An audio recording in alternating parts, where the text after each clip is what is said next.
మేము బీదర్ ప్రాంతంలో, అంటే కర్ణాటక బీదర్ ప్రాంతంలో సేవ చేస్తూ ఉంటున్నాము. చిన్న సంఘము, చిన్న శేషము. ఆంధ్రాలాగా స్వేచ్ఛ ఉండే ప్రాంతం కాదు మాది, కొంచెం ఆటంకాలు ఉంటున్న ప్రాంతమే కర్ణాటక. కనుక దయచేసి మా కుటుంబాన్ని, చిన్నపాటి పరిచర్యని, అక్కడ జరుగుతున్న సంఘ పరిచర్యని మీ ప్రార్థనలో జ్ఞాపకం ఉంచుకోవాల్సిందిగా మనం చేస్తూ ఉంటున్నాం. నాకు కూడా ఈ చక్కటి అవకాశాన్ని ప్రభు యొక్క ప్రజలతో పాటు కలిసి ప్రభు యొక్క పొలంలో మీ మధ్యలో కూడా పనిచేయడానికి ఈ 2 దినాలు ఇచ్చిన స్థానిక సంఘమును బట్టి ప్రభుని ఎంతగానో కీర్తిస్తూ ఉంటున్నాం. వద్దాం ఎజెకియేలు గ్రంథము 36వ అధ్యాయానికి. ఎజెకియేలు గ్రంథము 36వ అధ్యాయము. ఎజెకియేల్ చాప్టర్ 36. ఎజెకియేలు గ్రంథం 36వ అధ్యాయము 27వ వచనము ఒకసారి కలిసి చదువుకుందాం. ఎజెకియేలు గ్రంథం 36వ అధ్యాయము 27వ వచనము కలిసి చదువుకుందాం. And I will put my spirit in you and move you to follow my decrees and be careful to keep my laws. ప్రభు సహాయ నిమిత్తమై ప్రార్థన చేసుకుందాం. మా ప్రియ పరలోకపు తండ్రి, నమ్మకమైన దేవ, మార్పు లేని దేవ, మారని దేవ, మానవుల మధ్యలో నివసించగోరి మాలాంటి దౌర్భాగ్యులలో నీ యొక్క ఆత్మని పెట్టడానికి, నిలపడానికి ఇష్టపడతా వచ్చినందుకే నీకు వేలాది వందనాలు చెల్లిస్తూ వచ్చినా దేవా. ఈ యొక్క లేఖనాలని ఆధారము చేసుకొని ఇంతవరకు మాతో మాట్లాడిన మాటలన్నిటి బట్టి నిన్ను కీర్తిస్తూ ఉంటున్నామయ్యా దేవా. ఈ 3 దినముల కూడికలలో ఏలీము సంఘం ప్రార్థించగా నీవు విన్నందుకు నీకు వందనాలు. అనానుకూలతల మధ్యలో విశాలత అనుగ్రహించావు, అనుకూలతల మధ్యలో స్వేచ్ఛను అనుగ్రహించావు, నీకు వందనాలు. వంట పరిచర్యలో ప్రయాసపడతా వచ్చిన అక్కవార్లందరిని బట్టి నీకు వందనాలు. వడ్డింపులో ప్రయాసపడిన వారు, సరుకులు తీసుకుని వచ్చుట్లో ప్రయాసపడిన వారు, సౌండ్ సిస్టంపై కూర్చున్నవారు దేవా, పాటలు పాడుట్లో సహకరించిన వారు, వాయిద్యాలు వాయిచ్చుటలో సహకరించిన వారు, కుటుంబ ప్రార్థనలు పంచుకున్నట్లో సహకరించిన వారు, మొదటి దినము సియోను నుంచి తీసుకొని వచ్చిన నీ దైవదాసులని బట్టి దేవా, జత పని వారిని బట్టి నీకు వందనాలు. ఈ 2 దినాలు కూడా నీ బిడ్డలతో ఇచ్చిన ఈ సమయం బట్టి నీకు వందనాలు దేవా. దీని కొరకే ఎంతో ప్రయాసతో నీ యొక్క దాసులు విజయ్ భూషణ్ అన్న వారి యొక్క కుటుంబం ప్రార్థించి ప్రయాసపడినందుకై నీకు వందనాలు చెల్లిస్తూ ఉంటున్నాం. ప్రయాసపడ్డానికి నీవు ఇచ్చిన సామర్థ్యమును బట్టి నీకు వందనాలు. రెట్టింపు బహుమానం దయచేయండి. స్థానిక నీ దాసులు ప్రభాకరన్ గారిని బట్టి నీకు వందనాలు చెల్లిస్తూ ఉంటున్నాం. వారి కుటుంబం 2 బిడ్డల్ని బట్టి, మాసి అనిల్ని బట్టి నీకు వందనాలు చెల్లిస్తూ ఉంటున్నాం. మట్టికి ఇక్కడ సంఘ పరిచర్ని సరిహద్దులు విశాలపరిచి నీ ఆత్మని ఉంచి నీవే నీ యొక్క మహిమగల రాకడ కొరకై ఆయత్తపరుస్తున్నామని వేడుకుంటున్నాం దేవా. ఈ రాత్రికాల సమయంలో ఈ లేఖనాలు చెంతకి వస్తుండగా దేవా, నీవే మాతో మాట్లాడండి. మా సమయాన్ని దీవెనకరంగా ఉంచండి. రేపటి దినం ప్రభుదినం కొరకై ఆయత్తపరచండి. వాతావరణాన్ని స్వాధీనంలో ఉంచుకోండి. పురుగుల బాధ నుంచి కూడా తప్పించండి. యేసుక్రీస్తు ప్రభువు మా రక్షకుని ఘనమైన శ్రేయస్కరమైన నామంలో బ్రతిమలాడి వేడుకుంటున్నాం తండ్రి, ఆమేన్. ఎజెకియేలు గ్రంథంలో ప్రభు చెబుతా ఉంటున్న మాట, నా ఆత్మ మీ అందుంచి నా కట్టడలను అనుసరించుని వారిని గాను, నా ఆజ్ఞలను నా విధులను గైకొను వారిగాను నేను మిమ్మల్ని చేసేదను అని అంటున్నాడు. ఈ ప్రాముఖ్యమైన సత్యాన్ని మనం కొత్త నిబంధనలో ఎరగడం చాలా అవసరం. ఎందుకు అనంటే, పాత నిబంధనలో ఏమి చెయ్యాలో చెబుతా వచ్చాడు, కానీ చేయడానికి కావలసిన శక్తిని ప్రజలు అనుభవించుకోలేకపోతా వచ్చారు. అయితే కొత్త నిబంధనకు వచ్చేటప్పటికి ప్రేమ కలిగిన దేవుడు కేవలం ఏమి చేయాలో చెప్పడం మాత్రమే కాదు, కానీ ఎలా చేయాలో దానికి కావాల్సిన సామర్థ్యాన్ని కూడా ఆయన ఇస్తూ ఉంటున్నాడు. క్రైస్తవ జీవితంలో ఈ విషయాన్ని బాగా గుర్తుపెట్టుకోవాలి. నీ సామర్థ్యంతో నువ్వు చేసేది ఏమీ లేదు. నీ సామర్థ్యంతో నువ్వు చేస్తే ఓడిపోవడం తప్ప ఏమీ లేదు. దీనికి బైబిల్లో కోకోలల ఉదాహరణలు. అద్భుతమైన నాయకుడు మోషే, ఎంతో అద్భుతమైన అనుభవం ఉంటా వచ్చింది. ఇంచుమించు 40 సంవత్సరాలు ప్రభు దగ్గర నడిచి ప్రభు దగ్గర నేర్చుకున్న దైవజనుడు. ఒక దినాన్న నేను చేయగలనులే, ఈ మాత్రం చేయలేనా, ఇంతకు ముందు నాకు అనుభవం ఉంది కదా అని చెప్పి ఆ రాయితో మాట్లాడమంటే ఆయన కర్ర తీసుకొని కొడతా వచ్చాడు. ఎప్పుడైతే కర్ర తీసుకొని కొడతా వచ్చాడో నీళ్ళు వచ్చాయి. అంటే చాలాసార్లు మనం ఈ విషయాన్ని గమనించాలి. కర్రతో కొట్టడం తప్పు, కానీ నీళ్ళు వచ్చాయి. నీళ్ళు వచ్చినందుకు కర్రతో కొట్టడం సరి అయింది అని అనుకోబాకు.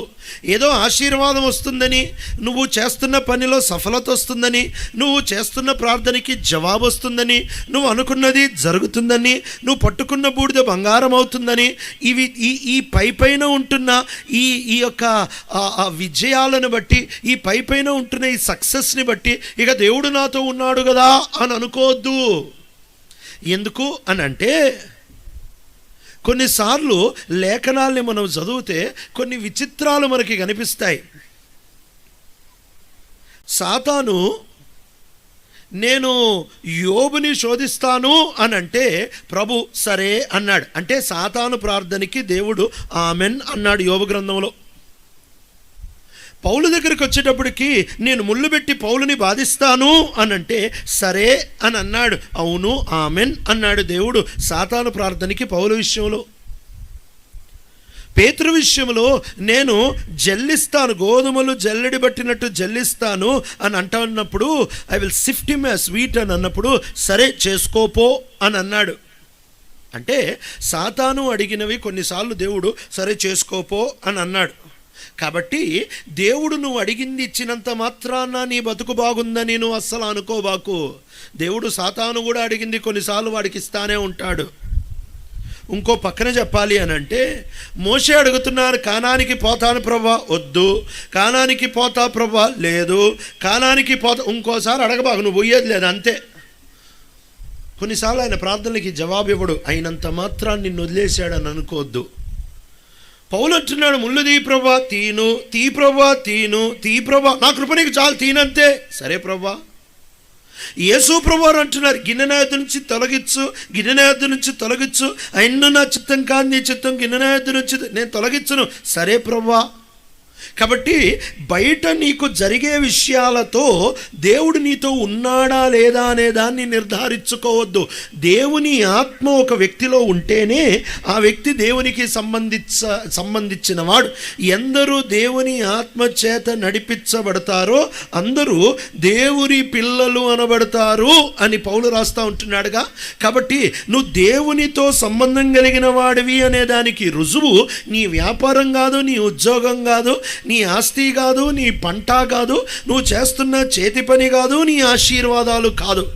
నీ దేవుడు నీతో ఉన్నాడు అనే దానికి రుజువు ఆయన ఆత్మ నడిపింపులో నువ్వు నడవగలుగుతున్నావు, ఆయన ఆత్మకి లోబడగలుగుతున్నావు, ఆయన ఆత్మకి అప్పగించుకోగలుగుతూ ఉంటున్నావు, ఆయన ఆత్మ చెప్పిన మాటని వినగలుగుతూ ఉంటున్నావు. ఇది రుజువండి ప్రభు నీతో ఉన్నాడనే దానికి. దయచేసి మోసపోవద్దు. భౌతికమైన ఆశీర్వాదాలే దేవుని ఇచ్చిన ఆశీర్వాదాలు, భౌతికమైన ఆశీర్వాదాలే దేవుడు నాతో ఉన్నాడు అనే దానికి నువ్వు రుజువు అని అనుకుంటే, ఓసారి మత్తయి సువార్త తర్వాత లూకా సువార్త చదివితే సాతాను చెబుతా ఉంటున్న మాట, ఈ లోకము దాని వైభవము దాని మహిమ నాకు ఇవ్వబడింది, నాకు ఎవడు నచ్చుతాడో వాడికి నేను ఇస్తా. ఇవి రుజువులు కాదు. నన్ను అడిగితే గట్టిగా ఒకడు ప్రభు ఒకడితో ఉన్నాడు అనే దానికి రుజువు ఏంటండి అని నన్ను గనక మీరు అడిగితే నేను చెప్పే 3 మాటలు అంటే లేఖనాల్లో నుంచే, కానీ నా అభిప్రాయంలో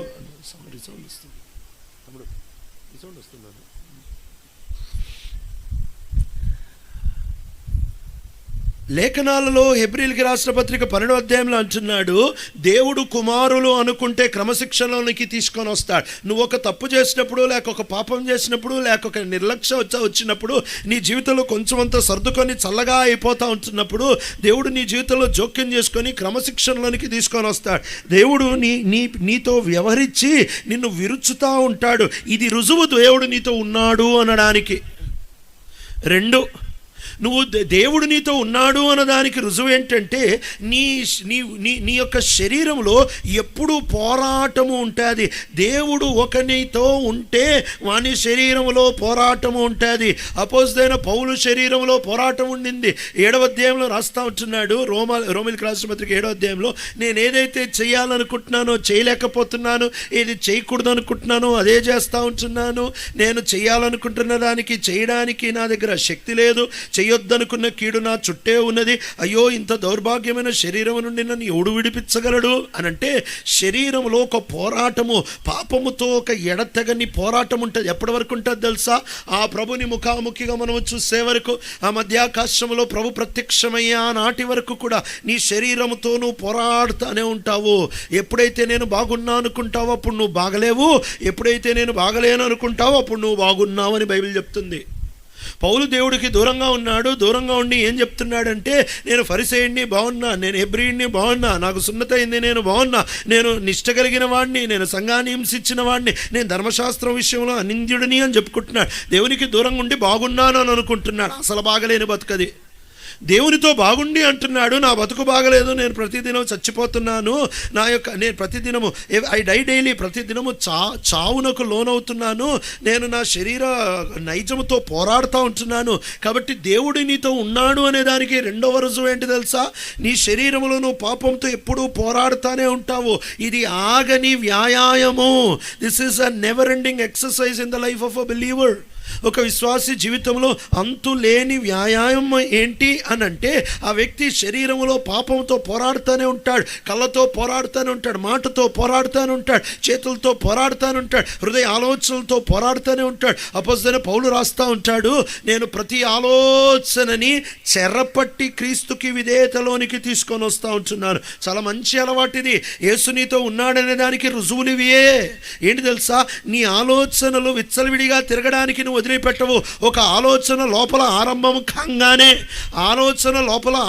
కాంగానే వెంటనే ఆలోచనని అది వదలవు, దాన్ని తిరగడానికి ఇడిచిపెట్టవు, దాన్ని వెంటనే పట్టేసి ఈ ఆలోచన దేవునికి నచ్చేదా కాదా అని పరీక్షించి, ఒకవేళ దేవునికి నచ్చకపోతే దాన్ని అక్కడకక్కడ ఆయనకి విధేయతలోనికి తీసుకొని వస్తావు.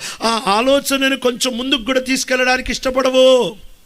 శోధనని జయించడానికి చాలామంది ఎట్లా అని అంటూ ఉంటే, ఎంత త్వరగా చేస్తే అంత మేలు. అంటే నీలో ఒక ఆలోచనతో ఆరంభమవుద్ది. ఆకాను చెబుతాడు, నేను చూశాను, ఆశించాను, తీసుకున్నాను, దాచిపెట్టాను. కాబట్టి ఈ పాపం ఎప్పుడు ఇలానే ఆరంభమవుతుంది. ముందు తలంపులతో ఆరంభమవుతుంది. ఎప్పుడైతే ఆ తలంపు లేయర్లో, ఆ తలంపు యొక్క అంతస్తులోనే నువ్వు ఆ తలంపు రావడమే ఆ తలంపు కొరకు ప్రార్థన చేసి, ఆ తలంపు ఆ స్థలము నుంచి బయటకు వచ్చేసి ఆ తలంపుతో పోరాడడం మొదలు పెడతావో, ఇంకొక ఆలోచన దానికి జోడీ చేయకుండా ఆపేస్తావో, ఎప్పుడు గుర్తుపెట్టుకోండి, మొదటి తలంపు ఎంత చెడ్డదైనా పాపము కాదు, అది సైతాను తీసుకొని వచ్చిన శోధన మాత్రమే. అయితే పాపము సైతాను చేయించడు, వాడు శోధిస్తాడు, చేసేది నువ్వు అని గుర్తుపెట్టుకోవాలి. గుర్రాన్ని నీళ్ళ దగ్గర తీసుకొని రావచ్చు కానీ తాగించలేవుగా. అట్లానే నీ ప్రమేయము లేకుండా, ఈ మాట నేర్చుకుంటే బాగుంటుందేమో, నీ ప్రమేయము లేకుండా సాతాను నీతో పాపము చేయించలేడు. నీ ప్రమేయము లేకుండా, నీ ఇష్టము లేకుండా, నువ్వు అప్పగించుకోకుండా సాతాను నీతో పాపము చేయించలేడు. అనుకోకుండా పడ్డాను అనేది లేనే లేదు, తెలియకుండా పడ్డాను అనేది లేనే లేదు, నేను జారిపోయాను అనేది లేదు. నువ్వు ఒక్కొక్క పాపం చేసిన ప్రతిసారి బుద్ధిపూర్వకంగా, ఉద్దేశపూర్వకంగా, ఇష్టపూర్వకంగా నీ తలంపులను వాడు తీసుకొని వచ్చిన ఆ శోధనని నువ్వు అక్కడితో ఆపకుండా దానికి ఇంకో తలంపు కలిపావు. కాబట్టి ఇక ఆ తర్వాత ఆగకుండా పాపం చేసేసావు. ప్రభు నీతో ఉన్నాడనే దానికి రుజువు ఆయన క్రమశిక్షణ. ప్రభు నీతో ఉన్నాడనే దానికి రుజువు నీ లోపల పోరాటము. ఒకటి, నీ శరీరంలో పోరాటము. రెండు, ప్రపంచం నుంచి నీకు వ్యతిరేకతలు, నీ ఇంట్లో వాళ్ళు కూడా వ్యతిరేకిస్తారు కొన్నిసార్లు. నీ ఇంట్లో వాళ్ళు కూడా వద్దంటారు కొన్నిసార్లు. ఇంగ్లాండ్ జాన్ వెస్లీ గారి గురించి మాట్లాడుతున్నాను. సరే, ఆ జాన్ వెస్లీ గారు మెథడిస్ట్ చర్చ్ని ఆరంభించిన జాన్ వెస్లీ గారు ఆయన ఊరూరు తిరిగి యేసు గురించి మాట్లాడేటప్పుడు ఒక్కొక్క ఊరిలో ఆయనని తిట్టేవాళ్ళు, ఆయనని వ్యతిరేకించేవాళ్ళు, ఆయనని ద్వేషించేవాళ్ళు. ఆయన చక్కగా సేవ చేసుకుంటూ తిరిగేవాడు. యావరేజ్గా ప్రతిరోజు ఆయన 200 మైళ్ళు కంటే ఎక్కువ గుర్రపు సవారీ చేసేవాడు. ఎంత కష్టపడి సేవ చేశాడో. ఇలా సవారీ చేస్తూ దేవుని యొక్క కార్యాలని చేస్తూ ఉంటున్నప్పుడు ఒకరోజు పొద్దున్నుంచి ఆయన ఎవడు తిట్టట్లేదు. ఎవరు కూడా ఆయనని ఏమీ అనట్లేదు. అందరూ ఆయనతో బాగా మాట్లాడుతున్నారు. ఆయన చెబుతుంటే అందరూ భలే కూర్చొని వింటున్నారు. ఇలా అంతా సౌఖ్యంగా జరుగుతూ ఉంటే జాన్ వెస్లీ గారు సేవ మానేసి ఊరు బయటకు వెళ్ళి ఓ పొలాన్ని ఎత్తుక్కొని గుర్రాన్ని అక్కడ చెట్టుకు కట్టేసి ఆ పొలం గట్టు దగ్గర మోకరించి, ప్రభా నేనేమన్నా పాపం చేశానా, నేనేమన్నా తప్పు చేశానా, నువ్వు నన్ను ఎందుకు వదిలేసావు ప్రభా, శ్రమలు ఎందుకు ఆగిపోయావు ప్రభా, ఎవడు తిట్టట్లేదే, ఎవడు వ్యతిరేకించట్లేదే, అందరూ నాతో బాగున్నారే, ఈరోజు నేనేమన్నా తప్పు చేశానా అని ప్రార్థన చేస్తున్నాడట. ఇలాంటి వాళ్ళు వింటే మనం చేసేది క్రైస్తవత్వమేనా అని అనిపిస్తుంది. మనది రివర్స్గా, మనల్ని ఎవరన్నా ఏమన్నా అంటే నువ్వు నాతో లేవా ప్రభా, నన్ను ఎందుకు అంటున్నారు అని అనుకుంటాను. వాళ్ళు రివర్స్లేండి. వాళ్ళ జీవితంలో ఎవరన్నా ఏమన్నా అనకపోతే ఏంది శ్రమలు ఆగిపోయాయి అని వాళ్ళు ఆగిపోయేవాళ్ళు. ఎప్పుడైతే ఇలా మోకరించి ప్రార్థన చేస్తూ ఉంటున్నారో ఆ పొలమోడు చూసి రాయి తీసుకొని, ఏరా ఇంత పెద్ద మైదానంలో నా పొలమే దొరికిందా నీకు ప్రార్థన చేయడానికని వేసి కొట్టేటప్పటికి, ఆ రాయి తెగదేలేటప్పటికి, నువ్వు నాతో ఉన్నావు ప్రభా అని లేచి మళ్ళీ సేవ చేసుకుంటూ వెళ్ళిపోయాడు. దేవుడు వాళ్ళతో ఉన్నాడు అనే దానికి రుజువేంటి అని వాళ్ళని అడిగితే, నా శ్రమలే రుజువు దేవుడు నాతో ఉన్నాడు అనడానికి. వాస్తవం కదా. ఆయన క్రమశిక్షణ రుజువు. రెండోది, నీలో ఉంటున్న పోరాటం, నీలో ఉంటున్న ఘర్షణ, పాపముతో పెనుగులాటం, పాపముతో నువ్వు పోరాడుతూ రక్తము కారే అంత, హెబ్రీయులకు రాసిన పత్రికలో అంటాడు కదా, మీరు రక్తము కారే అంత ఇంకా పోరాడలేదు. You have not resisted sin to the point of shedding your blood. నీ పోరాటం అయిపోలేదు. నువ్వు అనుకుంటున్నావు నేను చాలా ప్రార్థన చేసి నేను చాలా రక్తం కారే అంత పోరాటమట. మూడవది, ఇదే నా అంశం ఈ రాత్రికి. దేవుడు నీతో ఉన్నాడు అనే దానికి మూడవ రుజువు ఏంటి తెలుసా? నువ్వు లోకంలో ఉంటావు కానీ ఉండబుద్ధి కాదు. ఇక్కడ ఉంటావు కానీ ఉండబుద్ధి కాదు. ఫిలిప్పీలకి రాసిన పత్రిక 1వ అధ్యాయంలో అపోజిట్ పౌలు ఈ మాట చెప్తున్నాడు, నేను ఇరుకునబడి ఉన్నాను. I'm torn between 2 things. ఒకటి, వెడలిపోయి క్రీస్తుతో పాటు ఉండబుద్ధి వేస్తుంది. 2, ఇక్కడ ఉంటే కొంతకాలం సేవ చేయాలి అని అనిపిస్తూ ఉంది. ఈ రెండిటి మధ్యలో నేను చినిగిపోతున్నాను అంటాడు. ఆ తర్వాత అంటాడు, బ్రతుకుట క్రీస్తే చావైతే లాభము. ఇది ఎవరో ఒక పౌలు అనుభవం కాదు. ప్రభుతో నడిచిన ప్రతి ఒక్కడు ఇదే మాట అంటాడు. ఏంటి తెలుసా? ప్రభా ఇక్కడ ఉండబుద్ధి వేయట్లేదు. ఎప్పుడు వస్తావు ప్రభా? నేను వచ్చేస్తాను. ఎప్పుడు వస్తావు ప్రభా? నిన్ను చూస్తాను. ఎప్పుడు వస్తావు? ఎప్పుడు పిలుస్తావు? నీ దగ్గరకు వచ్చేస్తాను. వదినా, నేను నాకు ఆత్మీయంగా ఉండే ఒక అన్న, మేమిద్దరం కారులో ప్రయాణం చేసేటప్పుడు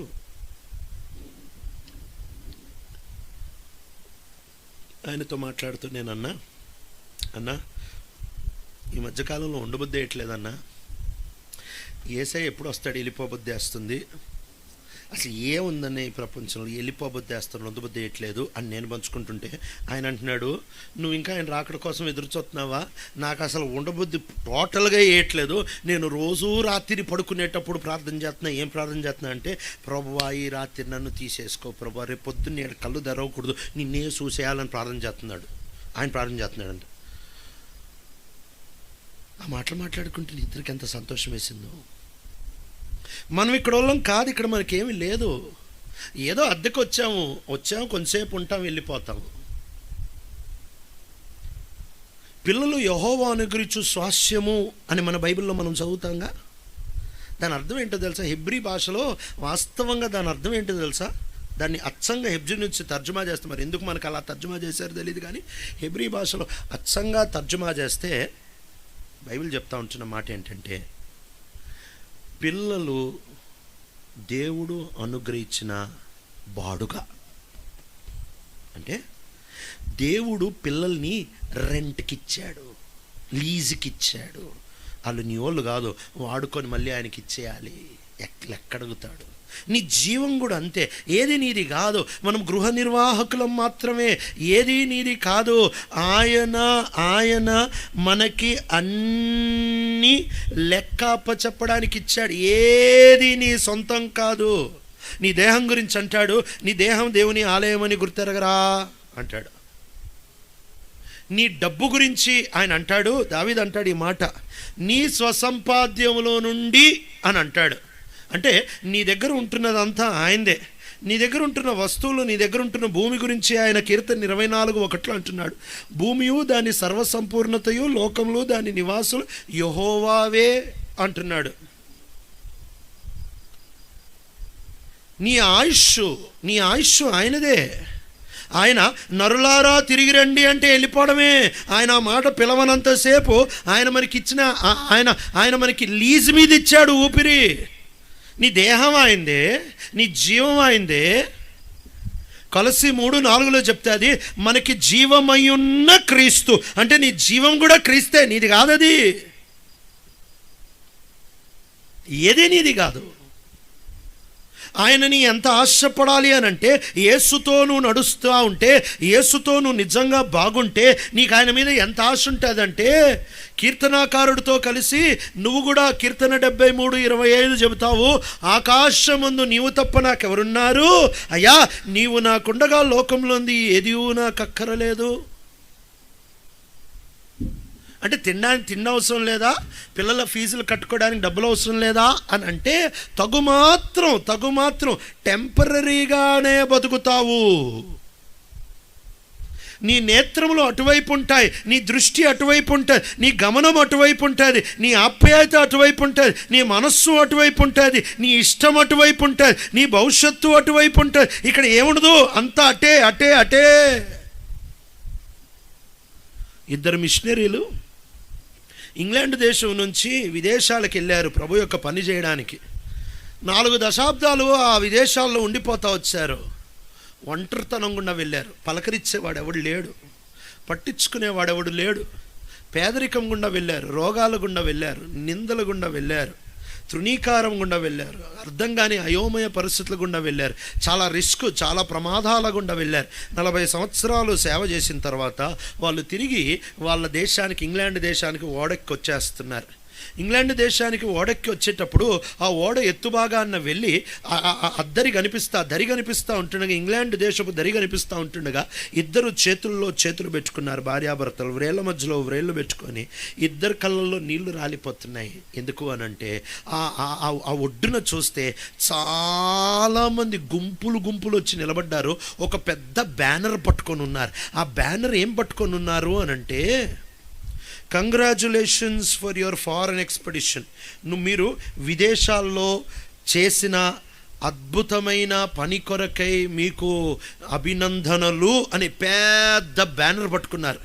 ఇది చూసినప్పుడు ఈ భార్యాభర్తలు ఆనంద బాష్పాలు రాల్స్తూ ఉంటున్నారు. 40 సంవత్సరాలు మన పరిచర్యకి గుర్తింపు లేదనుకున్నామే, 40 సంవత్సరాలు మనల్ని ఎవరు పట్టించుకోలేదు అనుకున్నామే, 40 సంవత్సరాలు ఎవరు చూడలేదు, ఒంటరోళం అనుకున్నామే. అబ్బో, మన దేశానికి వస్తే చూడంత మంది వచ్చేసారు. దేవుడు అన్యాయస్తుడు కాదు కదా, మనల్ని మన దేశంలో గుర్తుపడుతూ ఉంటున్నారు. ఇద్దరు ఆనంద బాష్పాలు రాల్చుకుంటూ ఉంటున్నారు. వాడు ఆగిన తర్వాత సామగ్రంతా సర్దుకొని ఇక నిదానిచ్చి బయటకు వచ్చారు. బయటకు వచ్చేటప్పటికి ఒకడు లేడు, అందరూ వెళ్ళిపోయారు. ఈంద్రా ఒకడు లేడు, అందరూ వెళ్ళిపోయారు అని చూస్తే ఆ ఓడలో ఒక ఫారెన్ మినిస్టర్ వచ్చాడు. ఆ ఓడలో ఇంగ్లాండ్కి సంబంధించిన ఒక ఫారెన్ మినిస్టర్ వచ్చాడు. ఆయన విదేశాల్లో వ్యాపారం కుదుర్చుకొని వచ్చినందుకే ఆయన కోసం జనం వచ్చారు తప్ప ఈ ఇద్దరు మిషనరీల కోసం ఎవడు రాలే. ఇది తెలుసుకునేటప్పటికీ భర్త కళ్ళల్లో ఉంటున్న ఆనంద బాష్పాలు కాస్త దుఃఖముతో ఏడవడం మొదలుపెట్టాడు. దుఃఖంతో ఏడవడం మొదలు పెడుతూ, ఇంత కష్టపడి పరిచర్య చేస్తే, ఇంత కష్టపడి దేవుని పని చేస్తే ఒక్కడు గుర్తుపట్టేవాడు లేడా, ఒక్కడు అభినందించేవాడు లేడా, ఒక్కడు భుజం మీద చేసి శబాసురా అనేవాడు లేడా అని కృంగిపోతా ఉంటే తన భార్య తన చేయబట్టుకొని చెప్పింది, sweet heart, this is only England, we are not at home. ప్రియుడా, మనం ఇంగ్లాండ్కి వచ్చాం, మనం ఇంకా ఇంటికి వెళ్ళలేదు.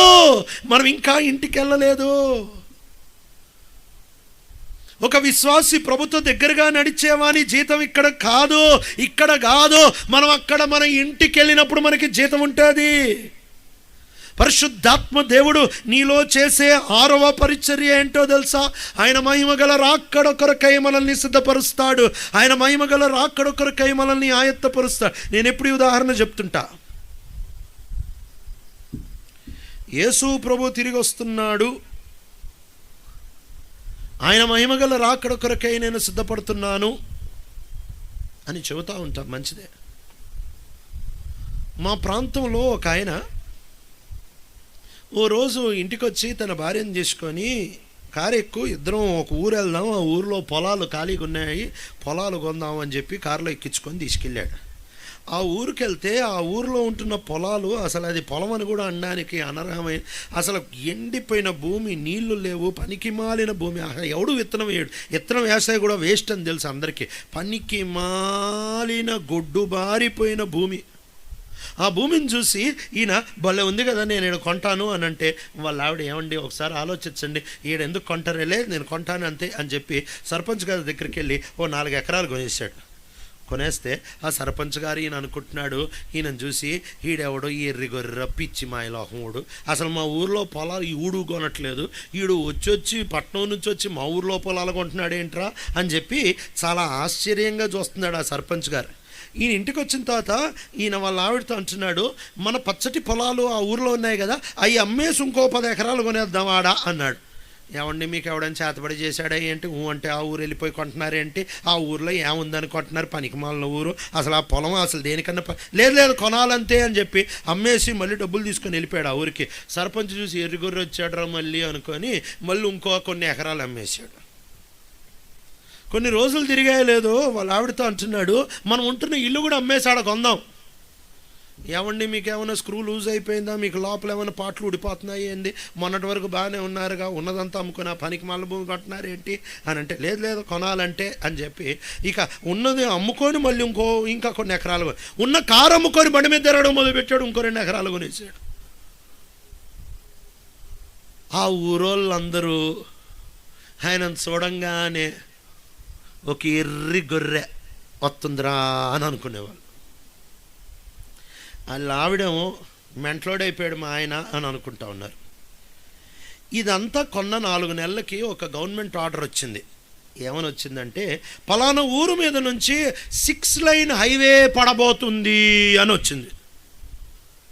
అప్పుడు కళ్ళు తెరవబడ్డాయి అందరికీ. ఊరోళ్ళు అనుకున్నారు, ఎర్రి గొర్రె ఈయన కాదురా, మనం మొత్తం అమ్ముకున్న వేరు మొఖాల్లాగా. వాళ్ళ ఆవిడ అసలు మీరెంత తెలివండి, మీరు మామూలు కాదండి, నాకెందుకు ముందు చెప్పలేదండి అంటే ఆయన అన్నాడు, ఆడోళ్ళ నోట్ల మాట ఆగదుగా, అందుకే చెప్పలే. ఈ స్టోరీ ఎందుకు చెప్పానంటే, ఈ వ్యక్తికి గుండెలో ఒక గట్టి నమ్మకం ఉండింది ఏంటంటే, 4 నెలల్లో ఒక గవర్నమెంట్ ఆర్డర్ రాబోతుంది, పలానా ఏరియాలో నుంచి 6 లైన్ హైవే వెళ్ళబోతుంది, భూమి బంగారం అయిపోబోతుంది అని అర్థం చేసుకొని ఉన్నదంతా అమ్మి పెట్టుబడి పెట్టాడు. ఇప్పుడు నా ప్రశ్న, యేసు నిజంగా వస్తున్నాడని గనక నువ్వు నమ్మితే పెట్టుబడి ఇక్కడ పెడతావా అక్కడ పెడతావా? యేసు నిజంగా వస్తున్నాడు, పంచభూతములు మిక్కుటమైన వేండ్రంతో లయమైపోతాయి, భూలోక దేశములన్నీ కుప్పకూలిపోతాయి, పాత భూమి పాతాకాశం గతించిపోతుంది, ఇదిగో సమస్తము నూతనంగా చేయబడుతుంది.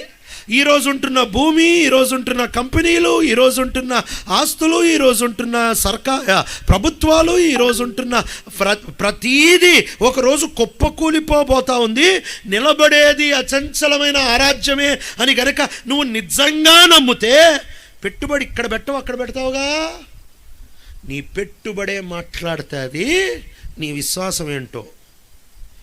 ఏడ మాత్రమే పెట్టుబడి పెట్టి ఆడ ఏమీ పెట్టకపోతే నువ్వు చెప్పేది పెద్ద అబద్ధం. యేసయ్య వస్తున్నాడు, యేసయ్య వస్తున్నాడు, యేసయ్య వస్తున్నాడు, యేసయ్య వస్తున్నాడు, ఇది ఒట్టి పాటే. కానీ ఇది నువ్వు నమ్మితే దాని ప్రూఫ్ నువ్వు పెట్టుబడి పెడతావు, లేక ఇక్కడ నువ్వు పోగొట్టుకుంటావు. నీ ఆస్తిని పోగొట్టుకొని ప్రభు పరిచర్యలో పెట్టేస్తావు.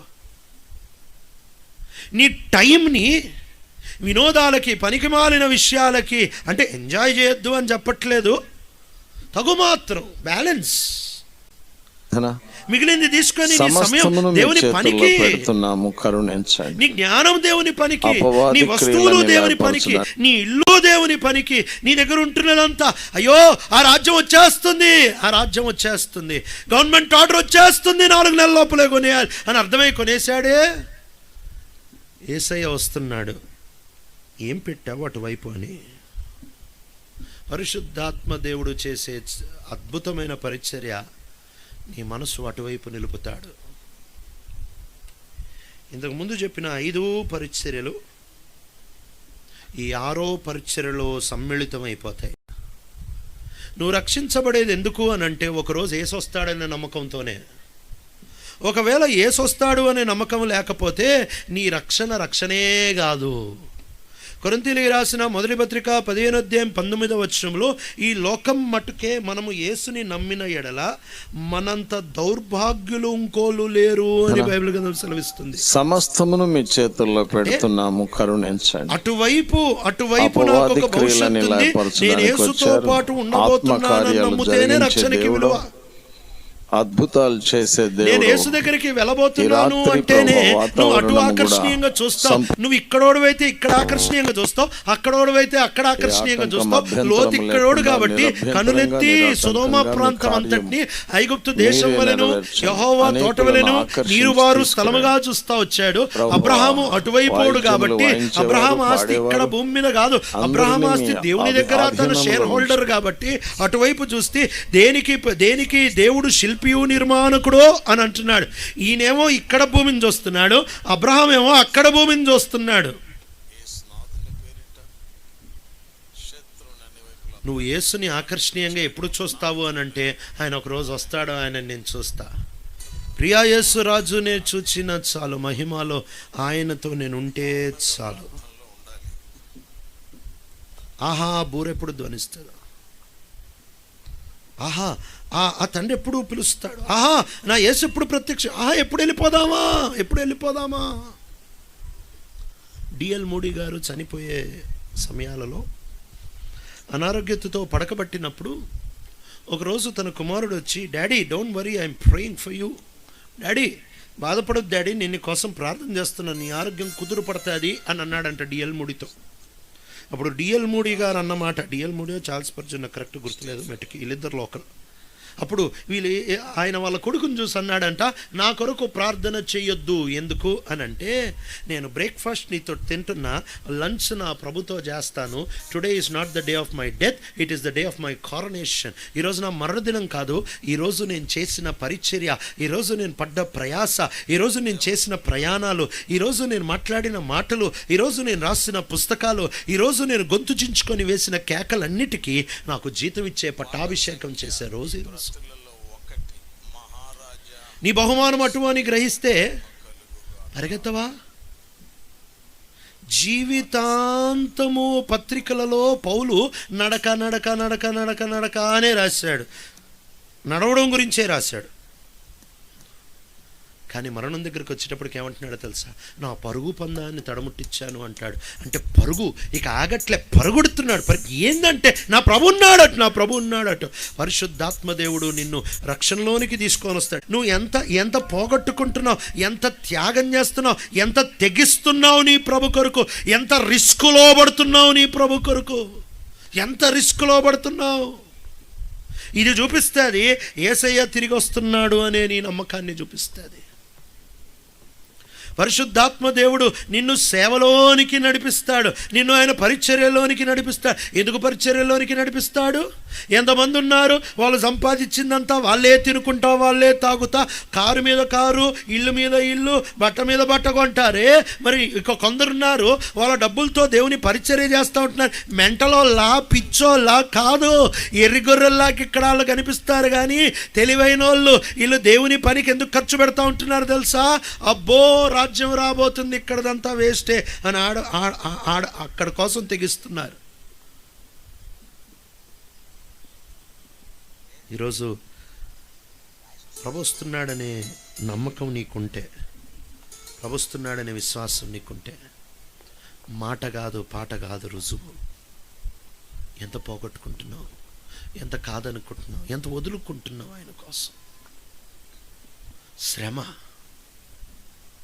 శ్రమలు పొందేటప్పుడు ఎందుకు శ్రమలు పొందుతున్నారంటే పేతురు యేసుని అడుగుతూ ఉంటున్నాడు, అయ్యా ఆ ధనవంతుడైన యవనస్తుడైన అధికారి అయితే నువ్వు అడిగింది చేయకుండా వెళ్ళిపోతా వచ్చాడు, మేమైతే పొలాలను వదులుకున్నాం, మేమైతే అమ్మా నాన్న వదులుకున్నాం, మేమైతే అన్నీ వదులుకున్నాం, మరి మా సంగతి ఏంటి అని అంటే, ఎవడైనను దేవుని కొరకై, ఎవడైనను దేవుని రాజ్యము కొరకై తనకుంటున్న పొలాలనైనను ఇళ్ళనైనను కుటుంబాలనైనను హక్కులనైనను ఉద్యోగాలనైనా దేన్నన్నా ప్రభు కొరకు వదులుకుంటే ఇక్కడ అక్కడ 100 రెట్లు నిత్య జీవం కూడా దొరుకుతుంది. అన్యాయస్తుడు కాదు, గ్లాసుడు చల్లనీళ్ళు ఇస్తేనే గుర్తుపెట్టుకుంటాడట. పరిశుద్ధాత్మ దేవుడు ఈ 5 పరిచర్య చేసేది ఒకే ఒక దినము కొరకై. నా ప్రభు వస్తాడు, ఆ రోజు నేను ఆయనను చూస్తా, ఆయన దగ్గరికి వెళ్ళిపోతా. నేను ప్రయాణం చేసిన ప్రతి కిలోమీటర్కి ఆయన జీతం ఇస్తాడు. ఆయన కొరకు నేను ఖర్చు పెట్టిన ప్రతి డబ్బుకి చక్రవడ్డీతో పాటు ఆయన నాకు జీతం ఇస్తాడు. నేను ఆయన కొరకు పూట కూటి కాదనుకొని ఉపవాసం ఉన్న ప్రతి భోజనపు మెతుకుకి ఆయన నాకు జీతం ఇవ్వబోతున్నాడు. రహస్యంగా ఎవరు చూడనప్పుడు తలుపు వేసుకొని నేను ఏడుస్తా వచ్చిన ప్రతి ప్రార్థనకి ఆయన నాకు జీతం ఇవ్వబోతా ఉంటున్నాడు. నేను ఇతరులు నన్ను శ్రమ పెట్టినప్పుడు వారిని ప్రేమతో ప్రేమించి వారికి బదులుగా మేలు క్షేమం ఇచ్చిన దాన్ని బట్టి దేవుడు నాకు జీతం ఇవ్వబోతున్నాడు. మన జీతం అంతా ఒకేసారి ఇవ్వబోతున్నాడు. ఇశ్రాయేలు ప్రజలు ఐగుప్తు దేశంలో 430 సంవత్సరాలు కొలువు చేస్తూ వచ్చారు. 430 సంవత్సరాలు బానిసలుగా బతుకుతూ వాళ్ళు అక్కడ కొలువు చేస్తూ వచ్చిన దినములన్నీ కూడా వాళ్ళకి జీతం లేదు, వాళ్ళకి గుర్తింపు లేదు, బానిసలుగా బతుకుతూ ఉంటున్నారు. దేవుడు వాళ్ళ జీతం వాళ్ళకి ముట్టనివ్వలేదు. ఎందుకు ముట్టనివ్వలేదు అని అంటే, డబ్బులు వస్తే ఆడ భూమి కొనేసుకుంటే యేసుప్రభు లేక దేవుడు వాళ్ళని బయటకు రమ్మన్నప్పుడు బయటకు రారేమో అని వాళ్ళ డబ్బులు వాళ్ళకి ముట్టనివ్వలేదు. కానీ అన్యాయస్తుడు కాదుగా, నీతిమంతుడు తన కష్టార్జితాన్ని అనుభవిస్తాడని చెప్పిన దేవుడు వీళ్ళు పనిచేసిన గొడ్డు చాకిరీ చేసిన ప్రతి సంవత్సరం యొక్క జీతాన్ని లెక్కేసి చక్రవడ్డీతో పాటు పస్కాబలి దినాన్న బయటకు వచ్చే సమయంలో ఆయన చెబుతా వచ్చాడు, మీరు వెళ్ళండి, బట్టలు అడగండి, బంగారం అడగండి, వెండి అడగండి, మొత్తం ఖాళీ చేసి నిలువు దోపిడీ చేసి పారేయండి ఐగుప్తీయులని, మీరేం అడిగినా ఇచ్చేస్తారు అని అంటే వీళ్ళు వెళ్ళారు. బంగారం అడిగితే బంగారం ఇచ్చారు, వెండి అడిగితే వెండి ఇచ్చారు, బట్టలు అడిగితే బట్టలు ఇచ్చారు. నిలువు దోపిడీ చేసుకుని దే ప్లండర్డ్ ఈజిప్ట్ అని ఉంటుంది. నిలువు దోపిడీ చేసేసారు ఐగుప్తు దేశాన్ని, మొత్తం ఒలిచేసి తీసుకొని వెళ్ళిపోయారు. ఎందులో ఒలిచేసి తీసుకొని వెళ్ళిపోతున్నారంటే అన్యాయంగా తీసుకొని పోవట్లేదు. గత 430 సంవత్సరాలు మాకు రావాల్సిన జీతం చక్రవడ్డీతో పాటు మా దేవుడు వసూలు చేసి మాకు ఇచ్చి పంపించాడు. ఆఫ్టర్ ఆల్ ఐగుప్తు దేశం యొక్క బానిసత్వంలో ఫరోకి పని చేస్తేనే దేవుడు జీతం ఇప్పిస్తే, యేసుక్రీస్తు ప్రభు కొరకు పని చేస్తే జీతం లేదనుకుంటున్నావా? పరిశుద్ధాత్మ దేవుడు ఒక వ్యక్తిపై చేస్తున్న అద్భుతమైన పరిచర్య ఏంటంటే, తన మహిమ గల రాకడ కొరకై ఆయత్తపరుస్తాడు.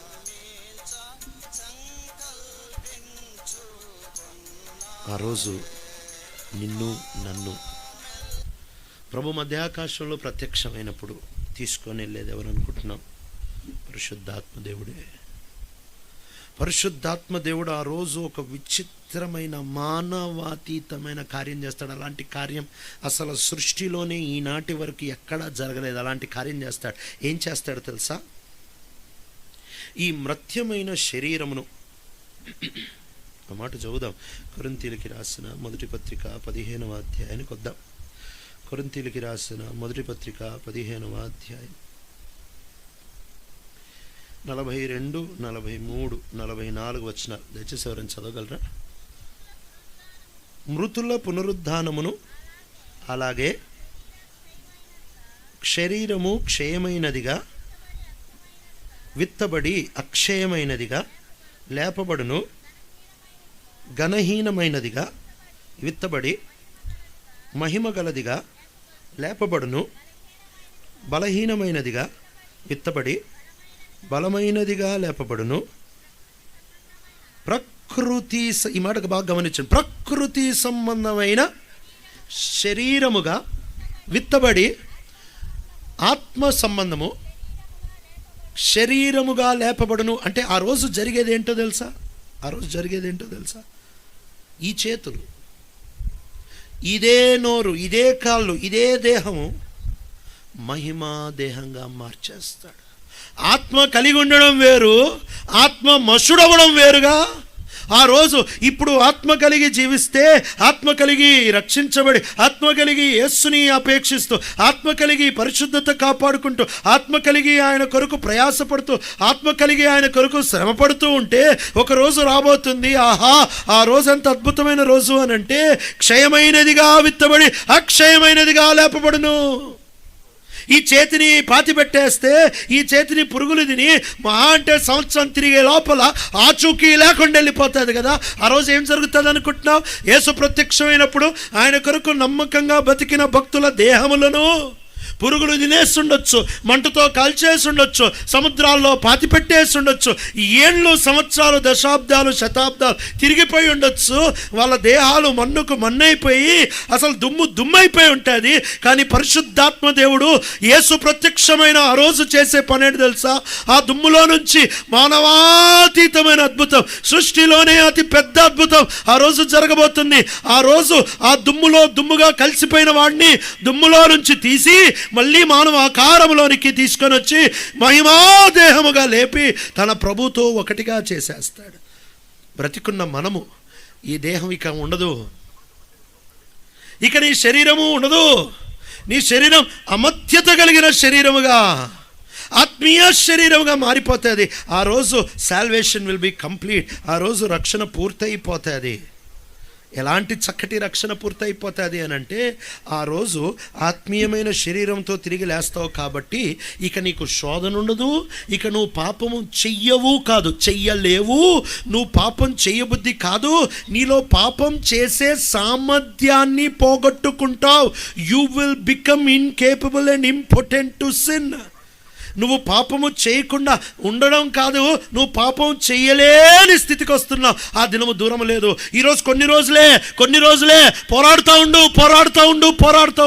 ప్రాణం పోయే వరకు పోరాడుతూ ఉండు, ప్రభు వచ్చే వరకు పోరాడుతుండు. ఈ పోరాటం ఎక్కువ కాలం ఉండేది కాదు. ఈ పోరాటం చాలా చిన్న పోరాటం. ఓ రోజు ఆయన వస్తున్నాడు, త్వరగా వస్తున్నాడు. యేసు వచ్చినప్పుడు నీ పోరాటం అంతమైపోద్ది. ఆ దినము ఆయన వస్తున్నాడనే దానికి ముగ్గురు మూలుగుతున్నారట. రోమిలికి రాసిన పత్రిక 8వ అధ్యాయంలో ముగ్గురు ఎవరో చూసి ముగిచ్చేసుకుందాం. రోమిలికి రాసిన పత్రిక 8వ అధ్యాయానికి వస్తున్నాం. పరిశుద్ధాత్మ దేవుని పరిచర్య గురించి రాయబడిన అధ్యాయం అని చెప్పాంగా. ఈ అధ్యాయంలో ముగ్గురు ఏడుస్తూ ఉంటున్నారు ఆ దినము కొరకై. మొదటిది ఎవరు మూలుగుతూ ఉంటున్నారు? 22వ వచనము. రోమిలికి రాసిన పత్రిక 8వ అధ్యాయం 22వ వచనం చదువుతారా? సృష్టి యావత్తు ఏకగ్రీవముగా మూలుగుచు ప్రసవ వేదన పడుచున్నదని ఎరుగుదుము. 21 కూడా చదువుతారా? లేక 19 చదువునమ్మా. అమ్మమ్మ, దేవుని ఒక్కరు చదవండి తల్లి. అంటే మీరు కరెక్ట్గా చదువుతున్నారు, నాకు 2 చెవులు ఉన్నాయిగా, అందుకని. దేవుని కుమారుల ప్రత్యక్షత కొరకు సృష్టి మిగుల ఆసక్తితో తేరిచూచును. సృష్టి తేరిచూస్తుంది. ఈ భూమి, ఆకాశం, నింగి, నేల, మంట, నీరు, గాలి తేరిచూస్తుంది. ఏంటి తెలుసా? అబ్బా, ఈ దేవుని ప్రజలు ఎప్పుడు ప్రత్యక్షమవుతారబ్బా, ఈ దేవుని బిడ్డల్ని నేను ఎప్పుడెప్పుడు చూపించగలను ప్రపంచానికి. ఒరే, మీరు వట్టి ప్రపంచం రా, మీరు పిచ్చి వ్యాపారం రా, మీది పిచ్చి కంపెనీలు రా, పిచ్చి MNCలు రా, అసలు దేవుని పిల్లలు ప్రత్యక్షం ఎప్పుడవుతారా అని సృష్టి మూలుగుతుందంట. రెండోది ఎవరు మూలుగుతున్నారు? 23వ వచనం చదువుతారా? అంతేకాదు, మనము కూడా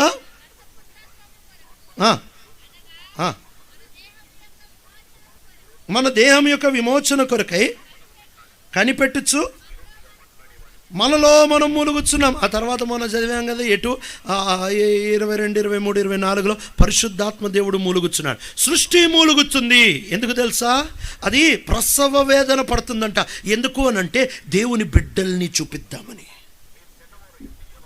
దేవుని ప్రజలను, దేవుని బిడ్డల్ని చూపిద్దామని ఈరోజు ఈ ప్రపంచం చూపించలేకపోతుంది. ఈరోజు భూమి చాలా మూలుగుతూ ఉంది, ఆకాశం మూలుగుతూ ఉంది, ఈ పంచభూతములు మూలుగుతూ ఉంటున్నాయి. ఎందుకు అని అంటే అయ్యో అయ్యో దేవుని ప్రజలు వీళ్ళు కదా, వీళ్ళు కనపడలేటే, అయ్యో అన్యాయం జరిగిపోతుంది, డబ్బుండేవాడు లేకపోతే పెద్దోడే మాత్రమే కనపడుతున్నాడు, ఒట్టోళ్ళు కదా వీళ్ళు, దేవుని ప్రజలు కనపట్లేదే అని సృష్టి మూలుగుతుంది, దేవుని ప్రజలు మూలుగుతున్నారు, పరిశుద్ధాత్మ దేవుడు మూలుగుతున్నాడు. ఈ మూలుగు ఒక రోజు అయిపోబోతా ఉంది. ప్రభు ప్రత్యక్షమైనప్పుడు ఈ మూలుగు అయిపోతుంది. ఆ రోజు సృష్టి ఎగిరి గంతులేస్తుంది. ఎందుకు తెలుసా? అబ్బా నేనుంది ఇన్ని రోజులు ఎందుకు తెలుసా? ఈ దేవుని ప్రజల్ని మోయడానికే. ఇదిగో ఈ దేవుని ప్రజల్ని తిరిగి దేవునికి ఇచ్చేసా, మట్టి మట్టిగా దేవునికి ఇచ్చేసాను. దేవుడు దాన్ని మహిమదేహంగా మార్చేశాడు. ఈ మూలుగుందా? యేసుతో నువ్వు బాగున్నావనే దానికి రుజువు ఇదే. యేసుతో నువ్వు బాగున్నావనే దానికి రుజువు క్రమశిక్షణ. నీకు పడే దెబ్బలు, నీకు వచ్చే శిక్ష, నీ జీవితంలో ఉండే క్రమశిక్షణే రుజువు యేసుతో నువ్వు బాగున్నావని. యేసుతో నువ్వు బాగున్నావనే దానికి రెండవ రుజువు యేసుక్రీస్తు ప్రభుల వారు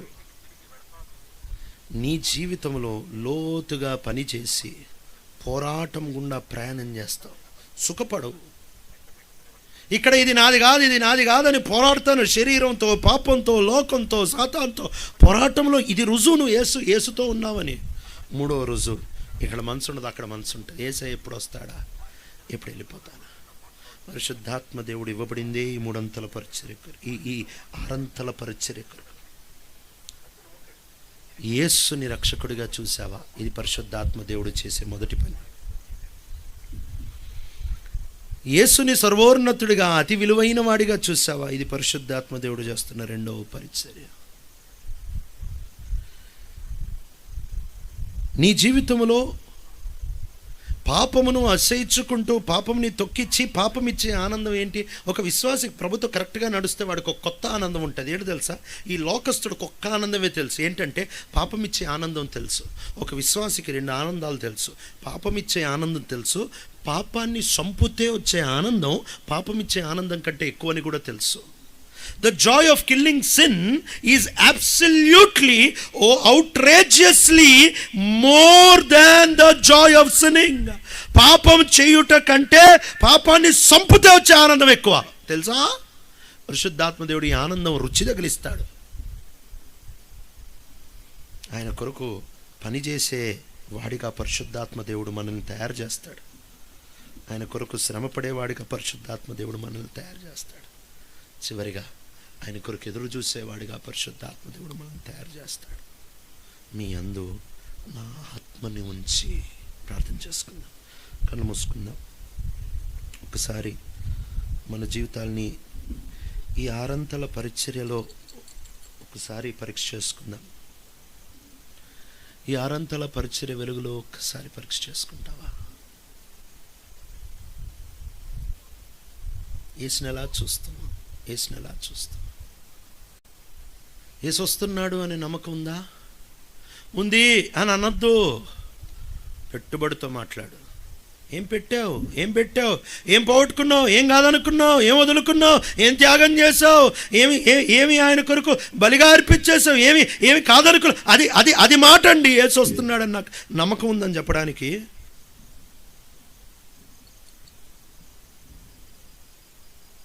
ఏం పోగొట్టుకుంటున్నావు?